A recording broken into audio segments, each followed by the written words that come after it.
moving on to a panel discussion, which is on unlocking blockchain's full potential. What is in it for business? Well, we look at covering on certain subtopics like what's your potential ROI with blockchain, blockchain applications and enterprise from development to test to production, projecting new revenue and savings, also exploring the security concerns of enterprises during blockchain project implementation. Well, we have with us the esteemed panelists, Felix Mago, co-founder Dashnext and Dash Thailand. Felix is the CEO of Dash Thailand and has been working in the blockchain space since 2014 and one of the driving forces of cryptocurrency adoption in Thailand. He's the author of the book Bitcoin Handbook and the co-founder of the Dash Embassy Thailand as one of the co-founder of the Fiterio, Southeast Asia-based gateway to blockchain, ICOs, and OTC brokerage. We also have Max Cantilia, co-founder Zilliqa. Max is a high-security, high-performance blockchain platform, which is the Zikilia. A serial entrepreneur for over 25 years. Max has built technology, product, and solution companies for the financial service industry across 3 continents. In 2016, Max was named as one of Asia's top 100 fintech contributors by EY. So we have with us Max as well. We also have Sami Mian, investor, entrepreneur, and an educator, head of APAC, Hidara Hashgraph. Sami Mian is the head of Japan and Korea for Hidara Hashgraph and is an investor, entrepreneur, educator, invests and owns businesses in sectors such as real estate, hospitality. Sami is also a best-selling author and speaker in the field of financial literacy. Thank you so much, Sami. Also, we have got Alex Nasi Mento, who's joined us, the co-founder of Blockchain, managing director of 7 CC Blockchain Investments. Well, he's an author, a faculty member, and a co-founder of the Blockchain at UCLA, where he lectures on blockchain business applications and security tokens, in addition to his role of managing director of 7CC Blockchain Investment, a company focused on supporting and fostering the blockchain industry. And as you can rightly hear, we have with us our moderator, Yuri Van Gilleen, the managing partner, APAC Prism Group. Well, Yuri is the managing partner, APAC of Prism Group, which is an economic consulting firm led by Harvard PhD economists specialized in distributed ledger and blockchain technology, strategic advisor to government and various digital technology startups. So thank you so much, Yuri, for taking on the live baton before. And once again, an incredible welcome to all our panelists. And over to you, Yuri, from now to take it forward. Thank you so much. Thank you so much, Pavana. I could not have done a better job, to be honest. So yeah, welcome all. It's great to catch up, first of all, because I know most of you, we've met at other blockchain conferences, including World Blockchain Summit last year in Dubai and Bangkok. So yeah, I'm very excited about this chat today, and I'm sure that all the panelists today have tremendous insight to share with all of you. So yeah, in the interest of time, I suggest that we jump right into the questions, especially now that we've done the introductions. And I would ask all the panelists to try and keep their answers to about 2 or 3 minutes, so that we have more time to cover a wider range of topics. So yeah, if it takes a little bit too long and it's very interesting, I'll allow time for that. But otherwise, I'll try and cut off so that we allow everybody to get a fair share of the pie. So all right, like I'd say, let's start right away. So the first question is of a little bit more practical nature, because that would make yeah, it a little bit more tangible for the audience to picture and visualize what enterprise blockchain could actually entail. So I'd like to zoom in on some of the use cases and some of the verticals that we have in enterprise blockchain for business. And this question is for you, Max, and for you, Felix. So could you enlighten the audience on some examples of which business verticals and use cases right now in 2020 that lend themselves well for adoption within enterprise blockchain? Starting with you, Max.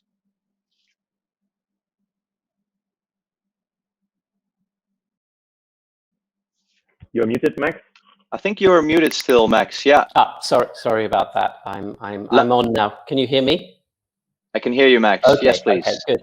Okay, so at Zilliqa, given that we have built a protocol, we have focused on doing a number of things.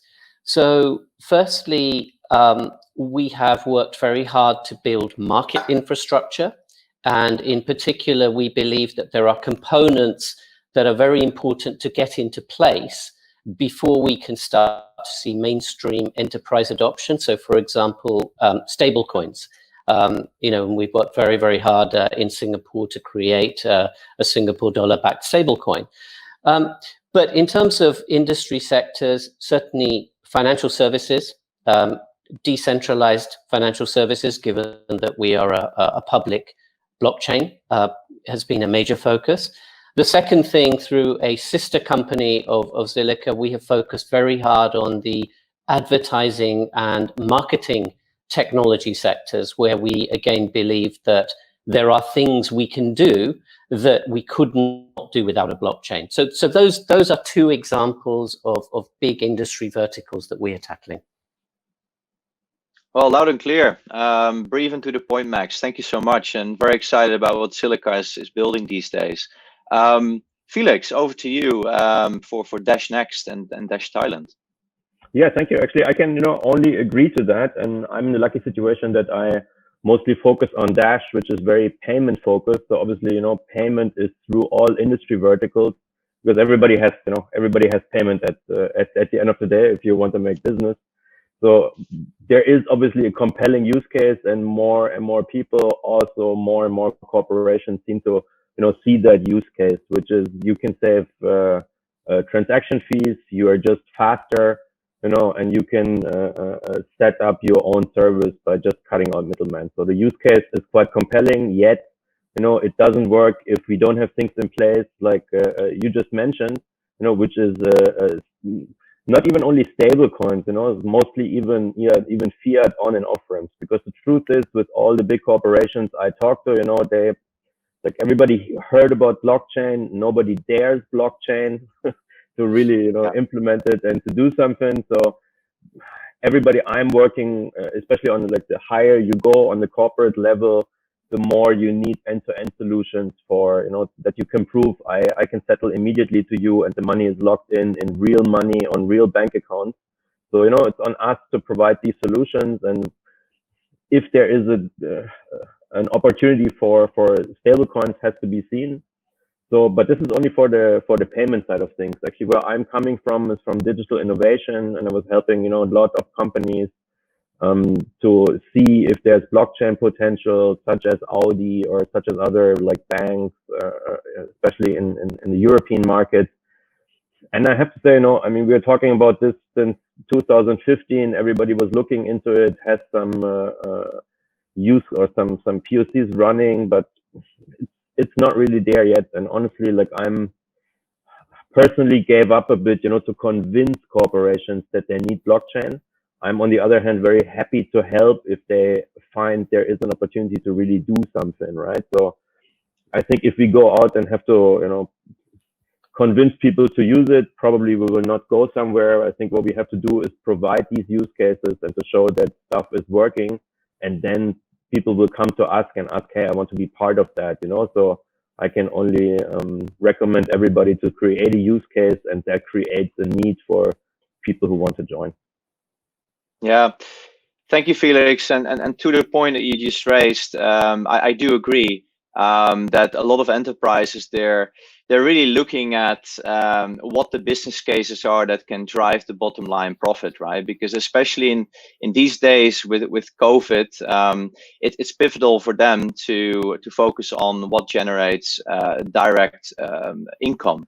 And with these digital innovation verticals within these large conglomerate organizations, obviously they need to present such a business case to the board to get a mandate and a budget. And this is something that I've seen in my role prior to Prism Group with Crya, for example, where we were designing technical solutions for Shell and KLM, Daimler, FedEx, Bosch, BASF, so all large companies, and this was all like coming back time and time again. And that's also a natural bridge to the second question, and that one goes out to you, Sammy, and to you, Alex.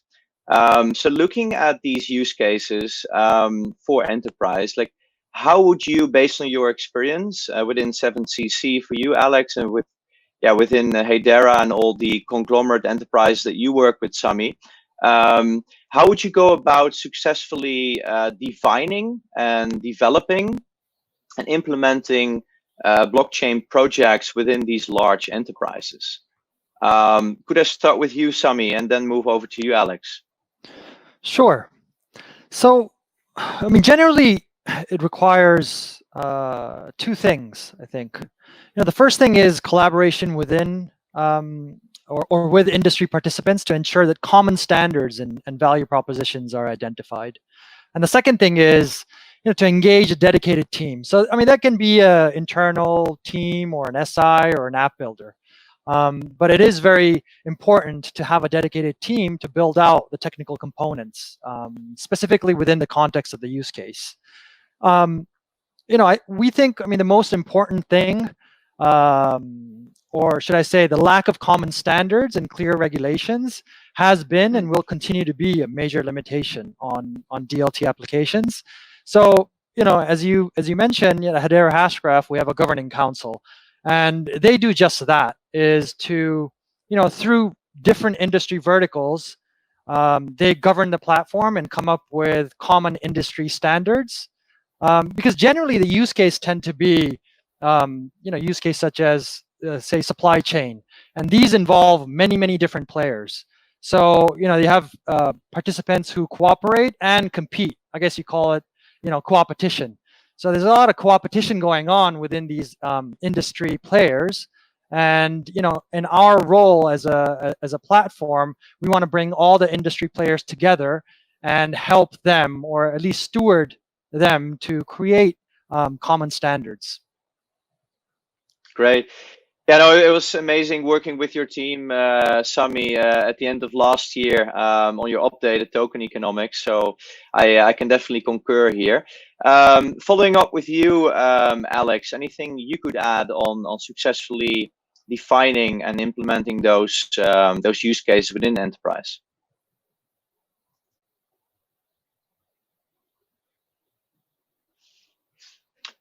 I think you're on mute, Alex. There we go. Can you hear me now? Yes, yeah, loud and clear, yes. Awesome. Send my best regards to Guido. Will do. Good guy.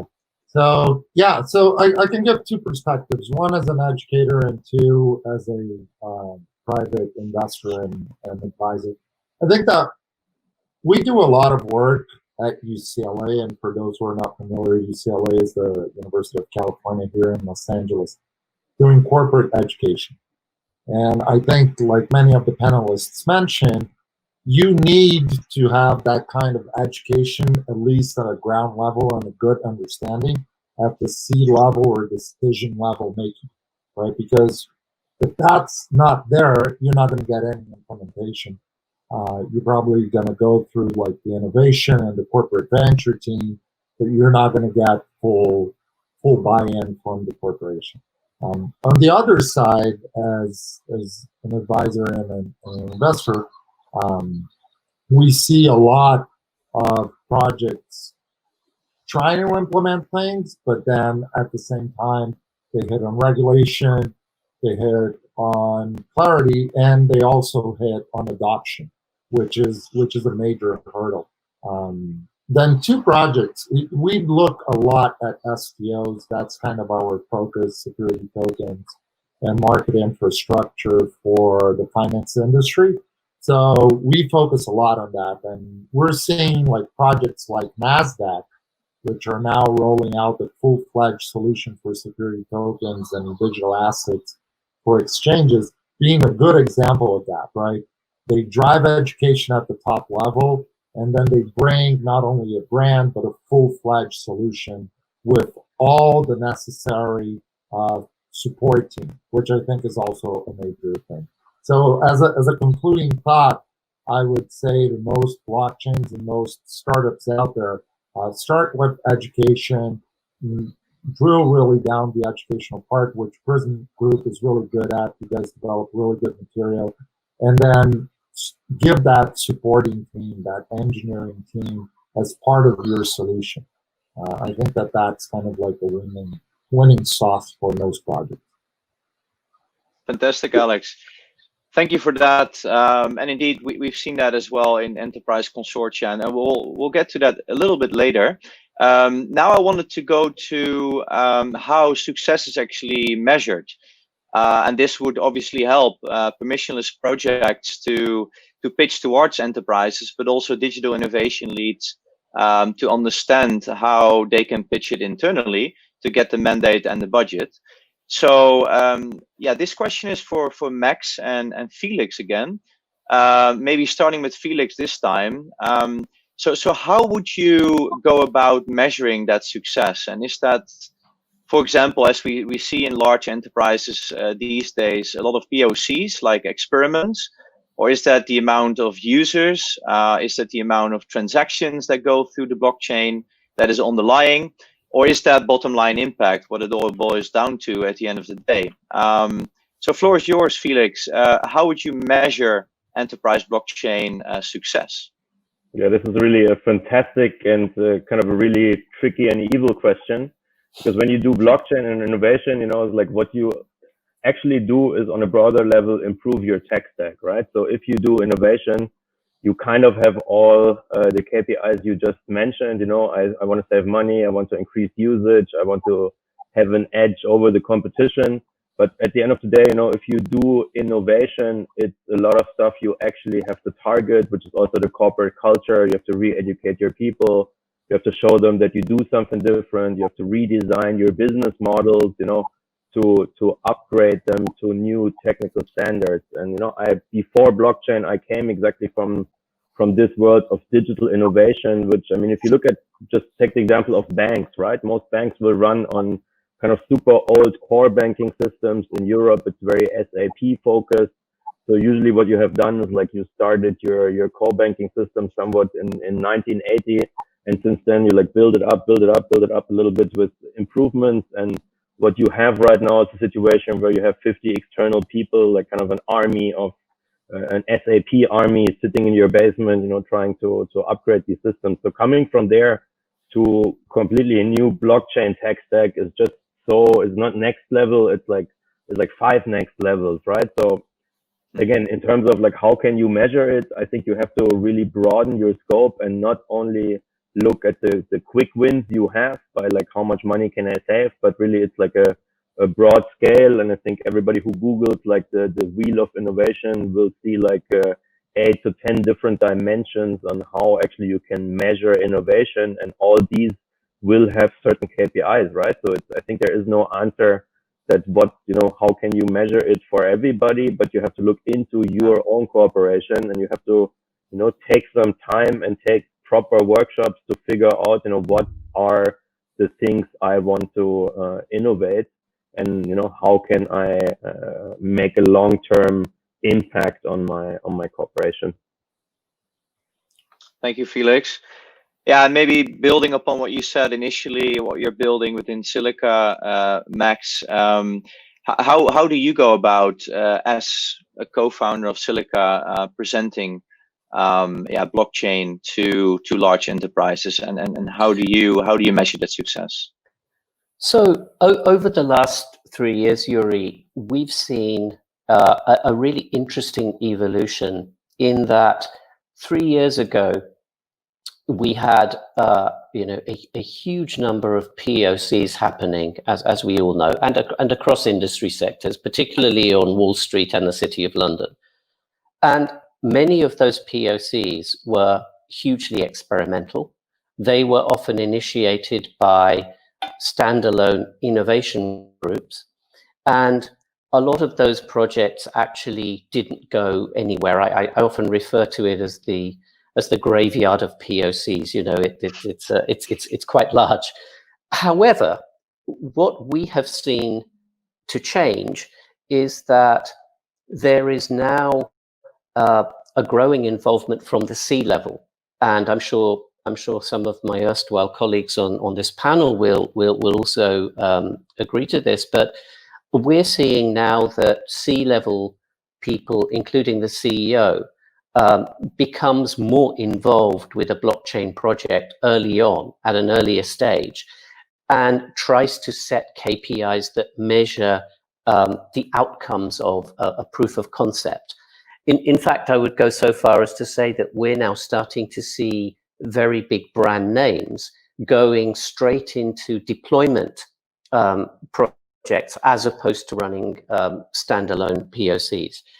Now, how do we measure the success of these projects? Well, I think we're at a stage where people are definitely focusing on cost reduction. They are trying to use the blockchain as a way to realize some tangible benefits. And I think that begins with cost reduction. And we're certainly seeing that in a number of different industry sectors with very, very big brand names. But I think we're still a little way off people starting to measure the success of blockchain-based projects on revenue and new business models. I think that is the next wave. But I think I'm relieved to say that we're seeing people actually getting value from blockchain through cost reduction, and now beginning to focus on bigger and better things. Yeah, great, Max. So indeed, with these COVID times, it is driving cost reduction, and it's actually relieving to see that permissionless projects are listening to the demand of these businesses at the current day and age, where revenues obviously in the future will be the main driver. Cost cutting right now in times of despair or times of reduced activity are obviously pivotal to keep that bottom line healthy. So I think in the permissionless space we've really organically grown into listening and building and deploying as such. So very comforting to hear. Then I'd like to move over to blockchain consortia, because at the end of the day, that's where a lot of value resides, where large enterprises, mid-sized, smaller enterprises, where they all work together as part of a consortium. And we are doing a lot of work there for IBM and Salesforce and Ernst & Young. And I've seen a lot in these consortia, and especially the balance between larger and the mid-sized and the smaller players. If you, for example, take Walmart, right, where Walmart exerts all of their purchasing power, bargaining power over the rest of the supply chain. So I wanted to fire this question at you, Sami, in a peaceful way, obviously. But looking at enterprise consortia, is this some phenomenon that is led by the larger players, or is there a more equitable structure that you see right now? And are there any lessons learned so far in enterprise consortia based on the governing council and the experience you have with large enterprise within Hedera? Sure. I mean, that's a very good question. So, as you mentioned, Yuri, Hedera Hashgraph. So we have a governing council that's made of essentially Fortune 500 companies. So we have companies like Avery Dennison, Boeing, Deutsche Telekom, DLA Piper, Google, IBM, LG. These companies joined together to essentially, like I was mentioning earlier in my earlier answer, to govern the platform and come up with standards. So, we think it's very important for these brands to come together and lead the industry. Lead by example. Mance Harmon, the CEO of Hedera Hashgraph, when he was thinking about the perfect governing structure, what kind of governing council is the perfect balance between sort of being decentralized enough, but at the same time, each governing council member has the required sort of specialization and has the required know-how to be able to govern a very complicated platform. So to give you an example, I mean, you have a choice. Let's say you have a platform. The first choice is, let's give everybody who has a token a vote. There's another model where you can have, essentially a permissioned governing council where, or let's say on-chain governance, where you have special nodes that get votes and others don't. And then you have what we have, and we think that we've struck a good balance in that we've gathered companies from 18 different industry verticals distributed throughout the world who have 3-year terms. It can be extended into 6 years. So we think decentralization is necessary geographically amongst industries and through time, but also it is very important to have companies that have the know-how to be able to create the standards and have the leadership to be able to bring in more companies and more stakeholders for this technology to be able to get mass adoption. Great. Thanks, Sammy. Alex, over to you. I wanted to zoom in on how public or open an enterprise blockchain should actually be, because as Max has earlier alluded to as well, we've basically come from a stage of experiments. So we're, in whatever way we want to put it, we're still in a rather nascent stage of this blockchain development, and especially the implementation within large enterprise, right? So there are obviously risks involved with making a private permissioned blockchain within large enterprise a tad more public, right? So Alex, like, to your experience, how public or open should such an enterprise blockchain be at this current moment in time? Yeah, no, that's a very good question. I think that there is no right or wrong answer, but there is a hybrid answer, right? So the hybrid answer is made a part of what Sammy was mentioning. You need a leader, and Jory, you alluded to it as well by touching on the Walmart example. You need a leader in that space, in that industry, that's going to drive adoption, right? And this guy, like in the example of Walmart, is going to tell and utilize all its commercial power to drive all the other players in the supply chain to follow that supposed new protocol, right? So when you get over that first hurdle and you have everyone in the room buying into the idea of a new system, then you need a part public and a part private system, right? Where you allow stakeholders that are at more of a generic or satellite level of decision making the ability to check information and to input information into the system, but then at the same level you need to partake that level of decision and viewship of the information into more private levels. So what we're seeing from our research at UCLA is that the implementations that are taking place at large enterprises are a mix of those two kind of public and private, with a leader in that space driving the agenda. Zero knowledge proof is an interesting concept in the blockchain world that allows some of these requirements to be done. In the financial sector, which is a lot of what we look at, we tend to see more private networks and consortiums like R3 Corda is having a lot of traction in that space because people want to share information among just a private group. But I think that it's a hybrid answer, and it's partly, it depends on which sector you're in, on how do you balance that hybrid of those three prongs. Yeah, no, totally, Alex. We don't have time to go into such detail, to go into specifics, but in general, indeed, it is a case-to-case basis. So very much in line with my experience there.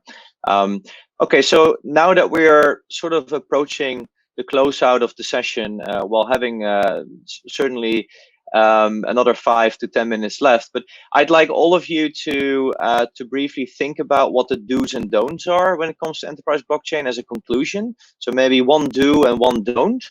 And then, and that is particularly for Sammy and for Alex, because this question is for Felix and Max. So Felix and Max, because you are obviously part of a permissionless project, both being Dash and Silica, I'd like to cover a little bit on DeFi, decentralized finance, because yeah, like you just need to open Twitter or you need to open Cointelegraph or whatever like news site, and it's all about decentralized finance and Ethereum getting into like 2.0 territory. The question is when and how, obviously, still. But like looking at DeFi and seeing this space like sort of exploding at the moment in terms of its hype factor, do you think that DeFi, so decentralized finance, is actually ripe for enterprise adoption, or is this just way too early?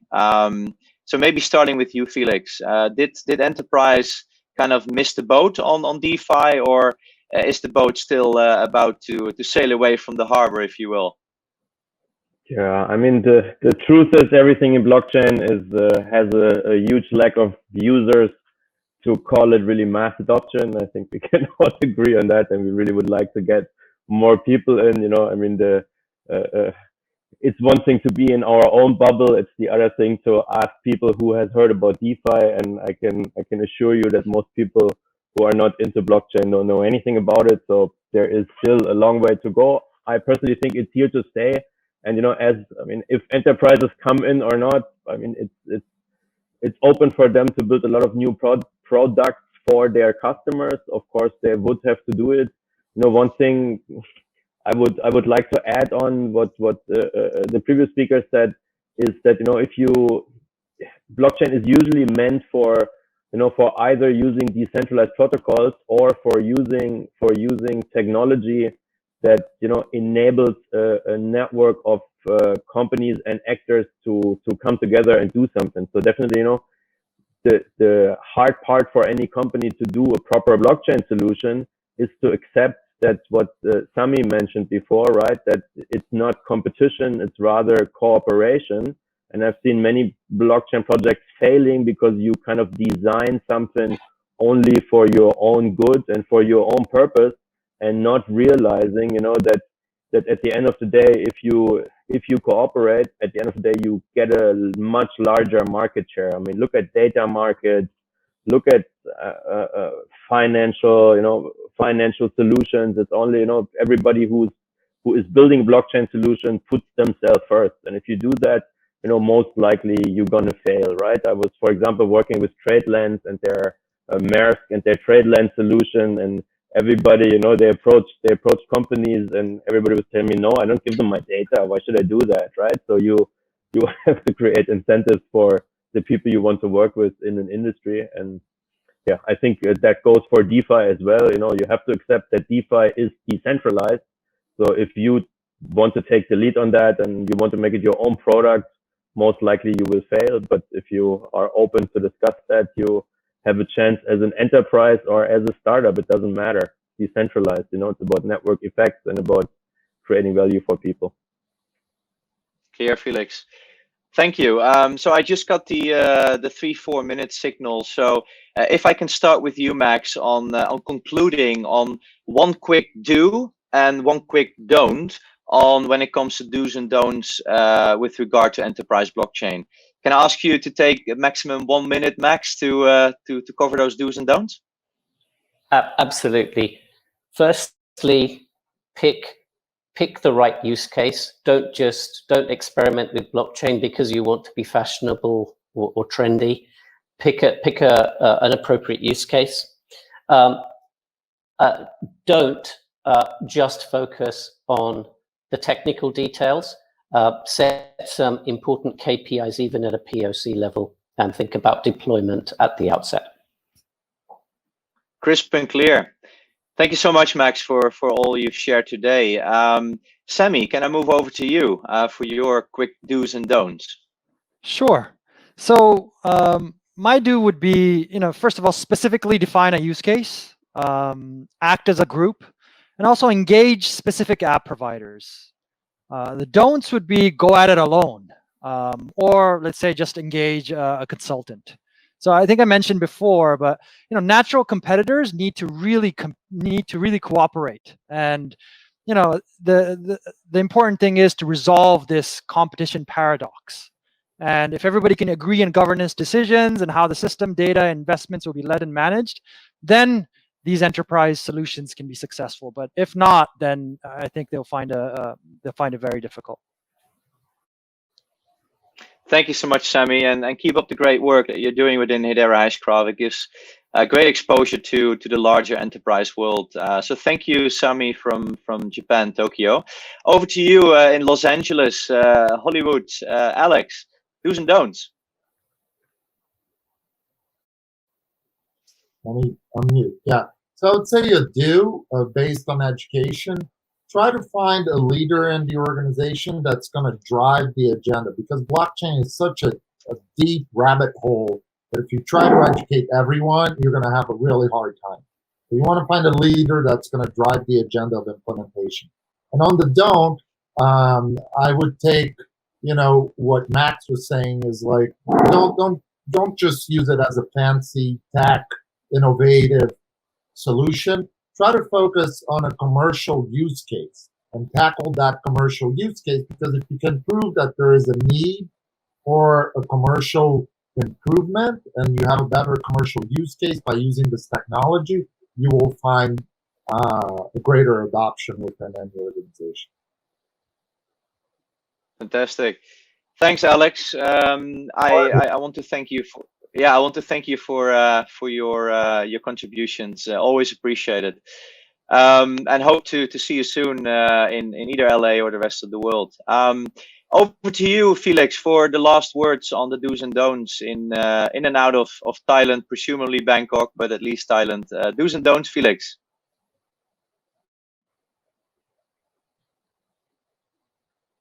Oh, you're on mute, Felix.